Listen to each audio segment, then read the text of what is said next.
In Season 1 of The Story of Stuff, we looked at a system that creates way too much stuff and way too little of what we really want. Now we're going to start looking at the stories behind the story of stuff. That's where we'll find ways to turn this situation around. Welcome to Season 2.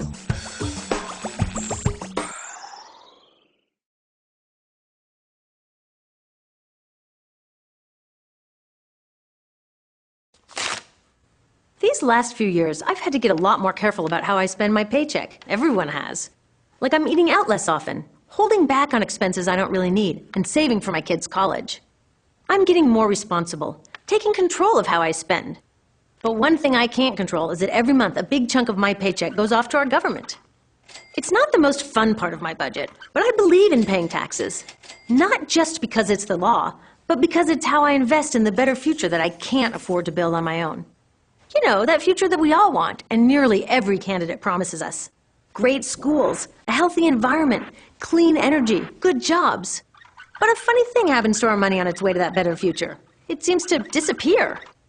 And by the time we get around to investing in that future, all I hear is, sorry, not this year, we're broke. In fact, we're so broke, they say, that we have no choice but to slide backwards, cutting things that made this country great, like schools and the EPA. Maybe even Social Security and Medicare.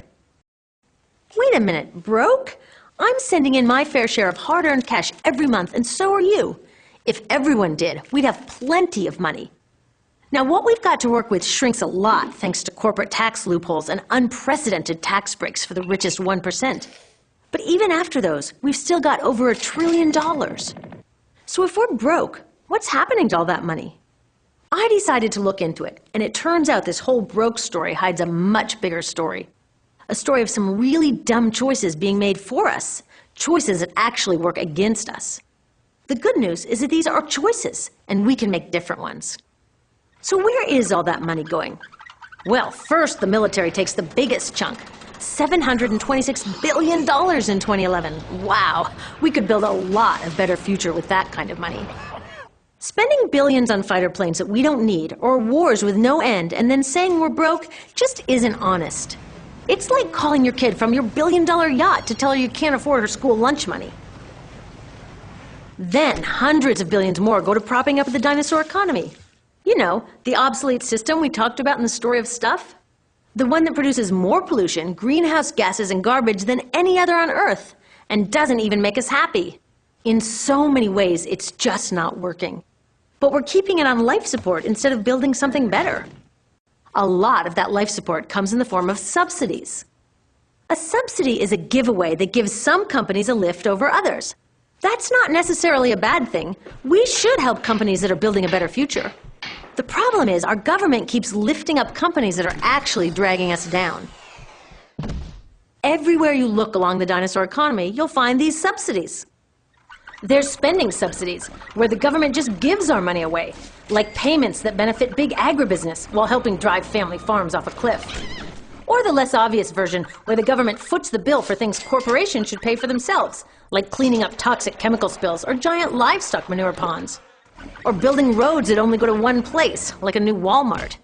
Or paying for polluting and wasteful garbage incinerators that would never make financial sense to build on their own.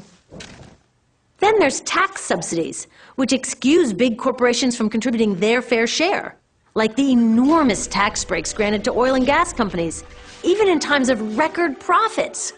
These subsidies amount to billions we should be collecting and putting to good use. And then there's risk transfer subsidies, where our government acts as an investment bank or an insurance company for corporations doing risky things, like building nuclear reactors. If anything goes wrong, we have to cover for them. There's freebie subsidies, where our government gives stuff that belongs to all of us to corporations for cheap or even free. That's billions more that we should be collecting but never see, like permits to mine public lands granted at prices set in the mining law of 1872. Really, 1872. President Grant signed this law to encourage settlement of the West. Newsflash, it's settled. And all this doesn't even count externalized costs. They don't show up on any spreadsheet and could amount to trillions of dollars, including all of the damage to the environment, public health, and the climate that this dinosaur economy causes. Without laws that make these polluters pay, we all pay with the loss of clean air and water, of increased asthma and cancer. By the time we've handed out all of these subsidies, there isn't even enough money to pay our bills. Forget about building the better future. So why is there always enough money for the dinosaur economy, from big oil to bailouts for big banks, but when it comes to building a better future, we're supposedly broke? Maybe it's because these guys know how to ask for it. Their lobbyists and giant campaign contributions let our government know what they want and what they'll do if they don't get it. And it works. U.S. senators who voted to keep big oil subsidies in 2011 had received 5 times more in big oil campaign cash than those who voted to end them. So, while subsidies should be a tool to help companies that are helping us all, they've become a prize for those with the most power to get on the handout list. But you know who has the real power? We do. What if we got as protective of our tax dollars as we are with the rest of our money? What if we told our government what we want and what we'll do if we don't get it, starting with voting them out? We could redirect these dinosaur subsidies, freeing up hundreds of billions of dollars. Forget broke, we could start building a better future right now. We could begin by reinvesting the $10 billion that we spend on oil and gas subsidies into renewable energy and energy efficiency projects. With just half of that amount, we could provide solar energy to about 2 million households. Then use the rest to retrofit 500,000 homes, creating jobs and saving energy year after year. The average cost of cleaning up a toxic Superfund site is $140 million. Let's make the polluters pay and instead invest our money in developing safer materials so we don't have to worry about spills in the first place. Most chemicals today are made from oil. That's why they're called petrochemicals. Switching just 20% of them to safer bio-based materials would create over 100,000 new jobs. And instead of subsidizing garbage incinerators, let's subsidize real solutions like zero waste. Raising the U.S. recycling rate to 75% would result in 1.5 million new jobs, with less pollution, less waste, and less pressure to harvest and mine new stuff. What's not to like? That would still leave billions of dollars for improving education, the best investment for a healthy economy. With $100 billion, we could increase the number of elementary school teachers by over 40% and give college scholarships to over 6 million students. See, we can rebuild the American dream.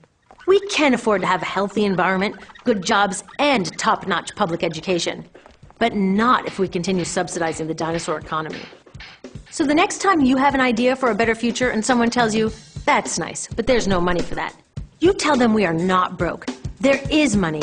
It's ours, and it's time to invest it right.